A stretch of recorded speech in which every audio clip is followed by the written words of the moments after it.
So thank you. Thanks the invitation from Dr. Chi, and nice to talk with you during the tuition meeting. Many thoughtful discussion. So I am Xiang Yuke from an assistant professor from Zhejiang University, and I would like to present our recent attempt about graph data management for graph AI. And this work was accepted and present at SIGMOD this year, and done by my student and many collaborators like from employee from Case Western and Irish from the Araba University. Okay, so let's start. And as most of us are graph guys, so I will not spend too much time on the background introduction. So basically, GN is nearly the most promising and most important tool for us to analyze graph data in recent years, like starting from the 2017, after Keith posed this method, and everyone uses it, and it became the most hot topic in especially the AI conference. And just like many other machine learning methods, although they are having widely used in the practical scenarios, but people still cannot fully convinced by their performance because most of them are black spots, right? And although they can generally work good, it could be still risky for each individual person, right? If the model cannot explain, if the method cannot properly justify how they make the prediction. And it is very critical in many applications like medical judgment, like the financial analyze. People need to trust the model, otherwise they cannot use it because it risks it. And therefore, the expandability has become a very hot topic in recent years.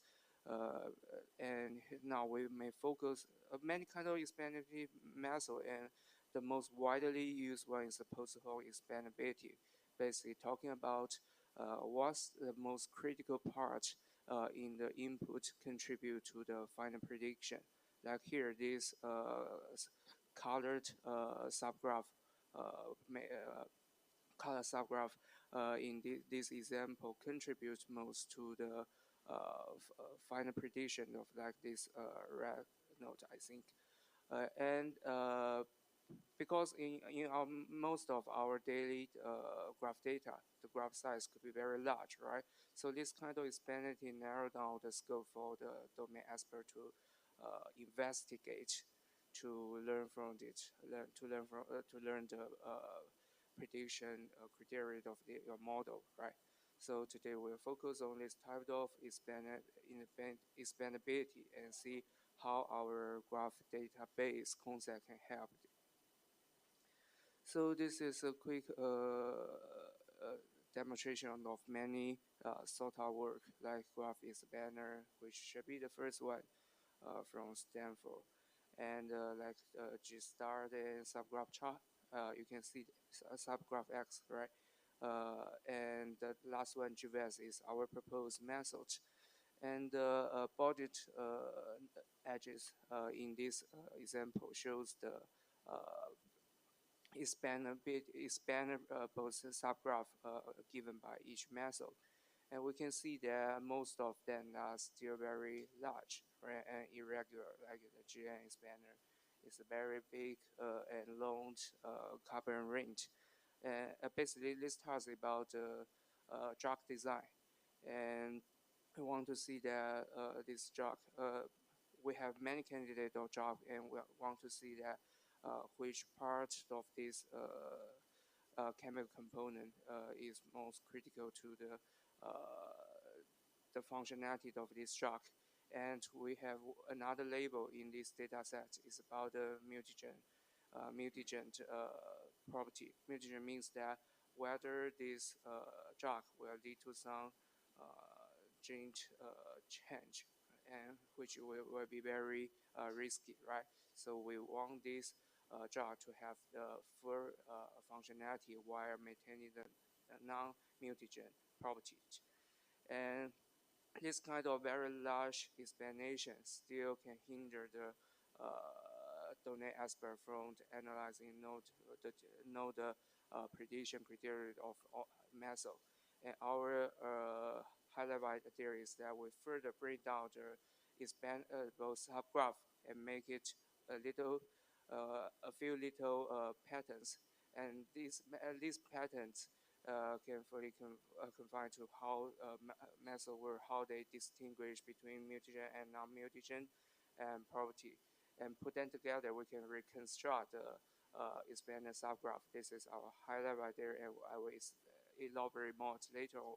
So this table is, you can find this table in our paper to summarize a few interesting properties of explanations, like I just mentioned, like the task, right? It can be node classification, each classification, and the whole graph classification, anything like that. And many existing methods is learning another model to expand our target model. And this is not a very desired property because it is still learning based. It can still be unexpandable, right? Although it's much simple. And we would like the method to can be every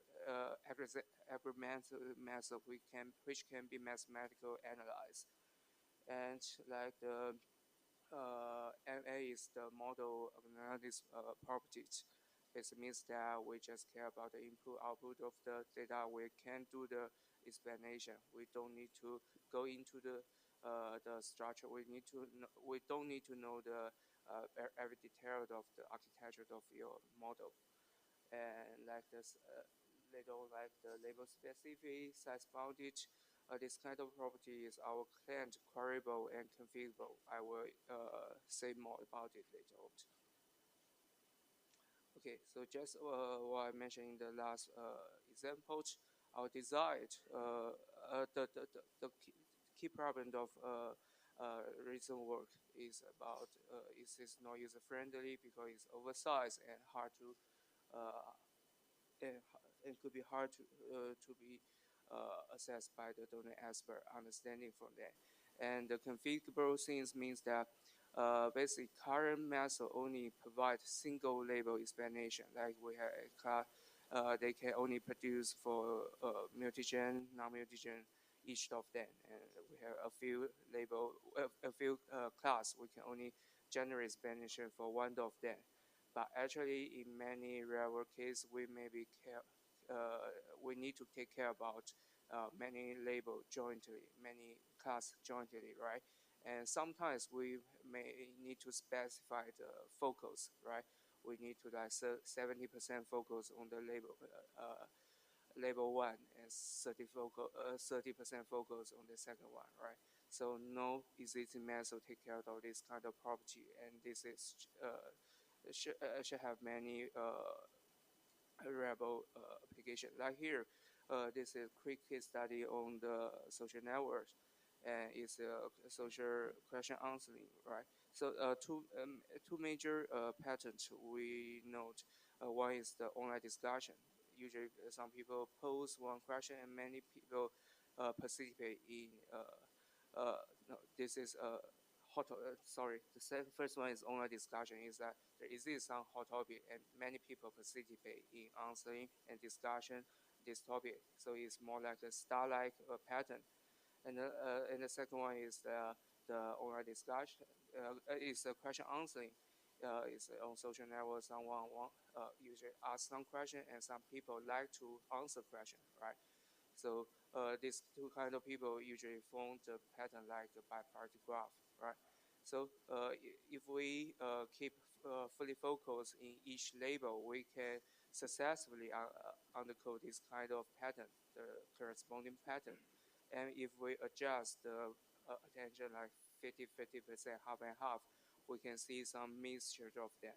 So this means that our method can fully can satisfy our configurable property. So the from technical side, our work is pretty simple, and our high-level ideas we maintained two-layer explanation structure. For the low tier, is still the same as most existing word is the explanation subgraph, which means that it's a substructure from the input, and it should satisfy two very critical property. One is factor, another is another is counterfactor. A factor means that if we apply the inference model on the this small subgraph, we will obtain the same prediction. And counterfactor means that if we remove this substructure from the input, the prediction will just magically change. So this means putting them together, we mean that the identified subgraph should be the most critical stuff for the final prediction and the important property, right? And we add another higher level explanation, which could be just a summary of the explanation subgraph. So it's some important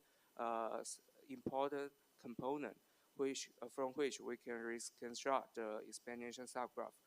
So because it's a graph summary, it's like pixel-like things. So it will be much smaller than the explanation subgraph. So it will be much easier for the domain expert for further investigation by the domain expert. Easy for them to understand, right? So you can look at this example. So the middle layer, the copper plus NO2, and it means that this lead to the mutagen label, and this substructure itself has the full functionality of this drug. And on the other side, you can see that non-mutagen always consists of still carbon ring and CO2, and it do not have mutagen property and less risky in this drug design. So in the middle level, you can see that both carbon ring exist. Without carbon ring, it no longer maintain the drug functionality, right? But the carbon ring itself, does not help in identify the mutagen property. So our higher level patent help us to better distinguish these two class, right? We reveal more insight in this drug design task. So except for this high-level idea, we definitely have more technical contribution. Like for the expandability, we also propose some objective function, right?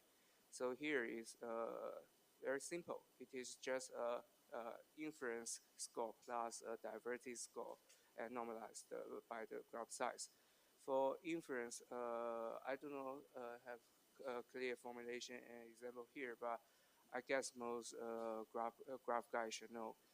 It is inference maximization, right? It's come from inference maximization, a very well-studied problem in graph data mining community, right? Proposed like I think it should be KDD 03, right? And now has been studied for 20 years, and people keep adding that constraint. The basic idea is that we want to, and base scenario is that we want to identify a subset of nodes in the social network, which can influence many people through the predefined propagation model. Like is a very well-known word of mouth effect, right? People, if we are friends and I post a tweet about something, you may look at it and probably you adopt it, right? But to do this kind of research, you need a very strict mathematical formulation, right? Otherwise, you can hardly handle it and hardly mathematically analyze it. So although people claim that it will be have wider use in social advertisement, but actually almost none industry people adopt it in the real online application, because any algorithm, any mathematical analyzation of it relies on the very strict mathematical assumption, and actually people do not really follow this, right? Like the model assumes that you will adopt, in my opinion, by a probability of 70%. You will not always do so, right? You look at my 10 posts and adopt 7 of that. People will not always follow this kind of thing, so it's become useless. But if we look at GNN, GNN operate like it keep aggregate information, like keep aggregating feature of its neighbor.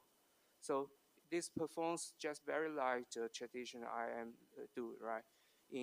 Because it's a system kind of thing. The GNN need to operate based on some objective, based on this very strict procedure. It becomes more like the IM, more like people what claim IM in social networks. So we plan to apply the very well-known IM function here to capture the GNN behavior. And we finally, later on, we demonstrate that experimentally it performs much better than all the known explanation function. And because AI has been well studied, we can reapply, we can take their optimization technique here and have our computation and stops. So the second one, coverage thing, is to take care of the high-level pattern, right? So I just mentioned some configurable things, stuff, right? Some focus for one class and another level of focus on another class. So we make it a coverage. We translate it to the coverage ratio constraint and applied it here to ensure this kind of property. So putting them together, we get a formal problem formulation, and basically you can see that it becomes very similar to well-known constraint coverage maximization problems. And we can reuse many existing methods to analyze it, existing mathematical results and algorithm design parts, right? So basically, it's option P2 complete and remains NP hard even when the graph has no edges. And the view verification one is still NP complete. So for algorithm deploy, as I just mentioned, technically it's very simple. For the algorithm design part, is very similar to known.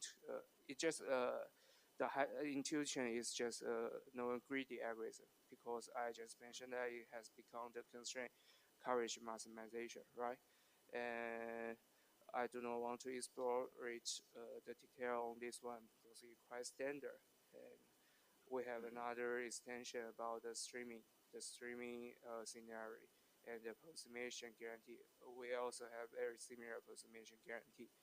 And the arrival order of the Azure nodes doesn't matter, it's anytime approximation. And counter experimental, just I mentioned, fidelity plus and minus measure the factor and counterfactor score, right? And the higher the fidelity plus means that it's more factor, and the lower the fidelity minus means it's more counterfactor. And definitely we can see that our method outperforms this SOTA method in use in XML, right? And yeah, you can see many other like sparsity. We would like to be the science body, right? The smaller the explanation, the easier for domain expert to retrieve the information, right? And the efficiency, scalability issue is what our database people care about. And I do not put here. We also make we have further discussion with the drug design people, the medicine people, and then we build a demo system on top of that, right? the inner code is the GVS we propose, and we can see the mode in the actual drug design scenario, and we made the demo also to accept in Sigma this year. So if interesting, we have released our code base in the demo. You can go to the GitHub repository and test it. So in general, to conclude, we studied a novel cluster explanation structure for GNN graph classification, and we proposed a set of quality measures in terms of experience, borrowed idea from widely studied IM problem, and we made the algorithm design accordingly, and we demonstrate that our method achieve sort-of performance. So this concludes my talk today. So I'm happy to take any question.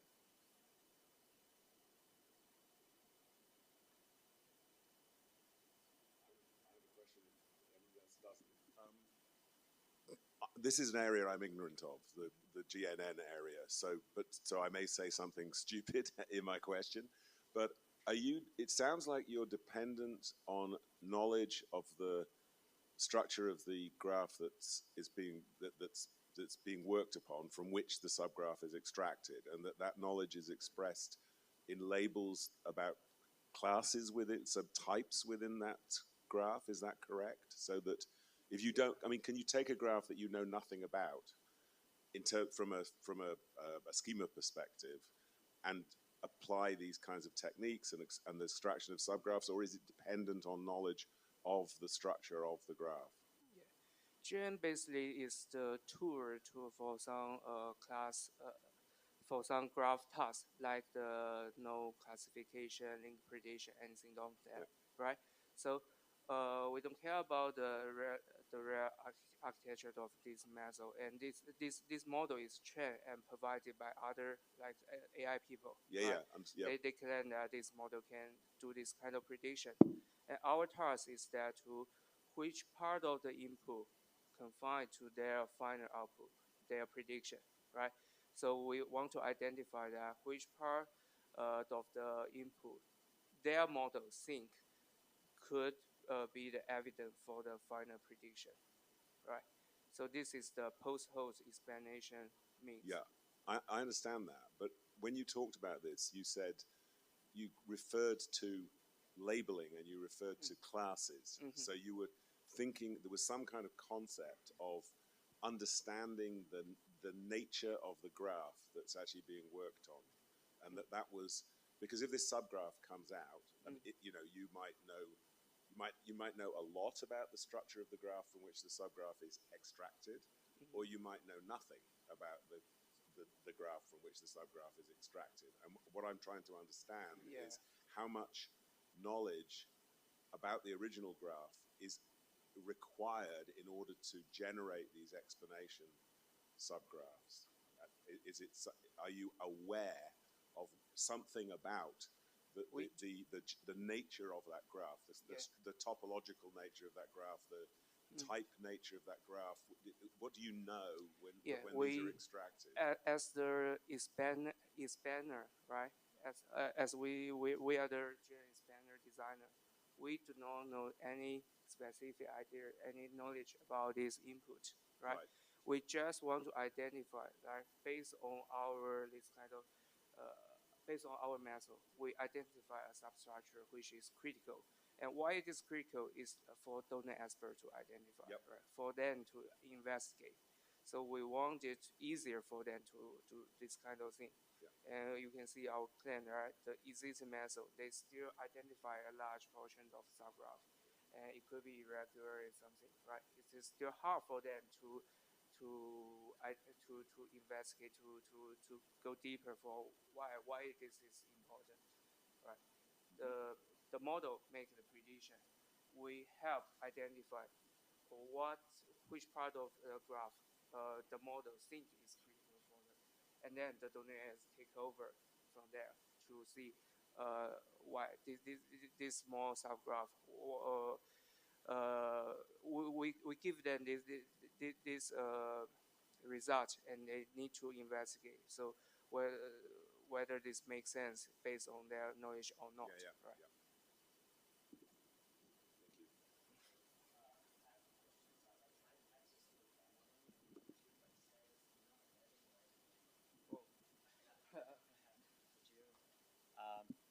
Probably, I would like to see how the demos look like, and probably because it's a very good case for demo and graph visualization. Someone just wondering if you can send me the link. Sure, I will do so. So offline. I think you can access the Git repository, right? GitHub. Oh yeah, I can access Yeah, GitHub. yeah. GitHub is okay. GitHub. Yeah, I will try to check with student whether it is still online or not.